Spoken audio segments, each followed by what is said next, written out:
I never wanted to go trick-or-treating that night. Something felt wrong before the sun even went down. The air was colder than it should have been. The street was too quiet. And every kid I normally saw running around my neighborhood was nowhere in sight. But my little brother begged me. He had his plastic pumpkin bucket and his cheap werewolf mask, and he bounced at the door like sugar energy was already in him. So I forced myself to fake a Halloween smile, and we stepped into the dark. Our neighborhood was lit by orange porch lights and fake cobwebs, but nobody was outside.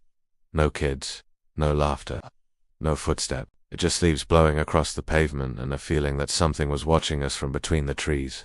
My brother tugged my sleeve and pointed. At the end of the block stood a house I had never noticed before. It shouldn't have been there. It had blue pumpkins glowing on the porch instead of orange ones. Something about that color bothered me. They looked like they were lit from the inside by dying stars. "We should skip that one," I whispered. My brother didn't listen. He sprinted toward it, giggling. I chased after him, wispy yelling for him to stop. The closer we got, the colder it felt. Not normal chilly. Bone, soul, breath, freezing cold. The blue pumpkins flickered like they were breathing. No windows on the house had light inside. No car in the driveway. No decorations except those glowing pumpkins and a single handwritten sign taped to the door that said, "One candy, one soul. Take only what you're owed." I told him it was a prank. He knocked anyway. The door opened by itself. No lights inside. Just a hallway stretching into black. Nothing. My brother whispered, "Trick or treat," like he'd suddenly forgotten how to talk. Something moved deeper inside the hallway. Wet footsteps. Too slow to be human. Too heavy to be harmless. I pulled him back, but a voice slid out of the dark. "Come in, payment is due." It wasn't a whisper or a shout. It was every voice layered together, a child's voice, a woman's voice, a deep growl, all speaking at once. My brother gasped. The pumpkin's light pulsed.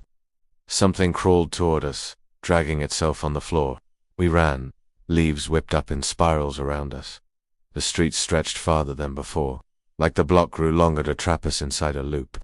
Shadows followed behind us, crawling on walls, stretching across street lights, branching like fingers reaching for our ankles. My brother started crying, saying he didn't want candy anymore. I promised him it was okay. I lied.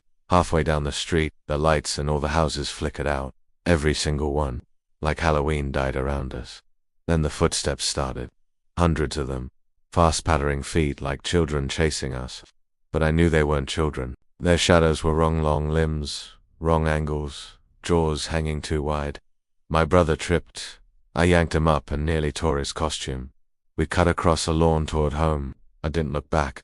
I could feel breath behind us, warm and rotten on my neck. Something whispered in my ear, "One candy, one soul, death follows." Our porch light was the only thing glowing on the street. We slammed inside and locked the door. My brother sobbed.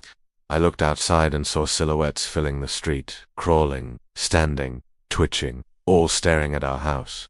Every window, every direction. Blue pumpkin glow flickering in their faces like fire in a nightmare. I told myself we were safe. I lied again, because then the knocking started.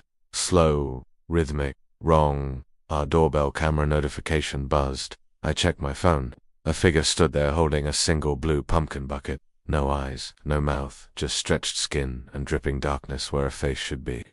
It lifted the bucket toward the camera and whispered in every voice at once, "You took nothing, but you came to collect." The screen glitched and froze on its face, and right behind me, in my own hallway, I heard something wet dragging itself across the floor. I didn't go investigate. I grabbed my brother and we hid in the bathroom. I locked the door. It's quiet now, but the air is cold again. The same cold from that porch. Something is breathing on the other side of the bathroom door. I can hear it dragging its fingers along the wood. And somewhere deeper in the house, soft and playful, a kid's voice whispers, "Trick or treat." Tonight wasn't supposed to be scary. It was supposed to be normal. Trick-or-treating, candy, costumes and loud children. But nobody warned us about the street at the edge of town, the one that only appears on Halloween night. 2 friends and I wanted extra candy, so we kept walking past the normal route. Houses got bigger, lawns got emptier. Everything quieted down until the air felt thick, like something was holding its breath. That's when we saw it. A street glowing faint blue, like moonlight spilled across pavement. A hand-painted wooden sign read, "Maple's End candy for those who seek we shouldn't have gone." But greed is louder than fear, especially on Halloween. We crossed under the archway trees. The branches leaned over us like bones. The first house had lanterns carved with symbols that didn't look like faces. They looked like warnings. A bowl sat out front. Not candy. Keys. Old rusted keys. A sign said, "Take a key, enter, pay with fear." We laughed. We shouldn't have. The door opened by itself. Inside, candles flickered. A hallway stretched into black. A child's giggle echoed somewhere inside. We grabbed keys but didn't enter. Something whispered behind us. Voice so close we felt breath on our necks. "Cowards, don't get to leave." We ran, but the street wasn't a street anymore.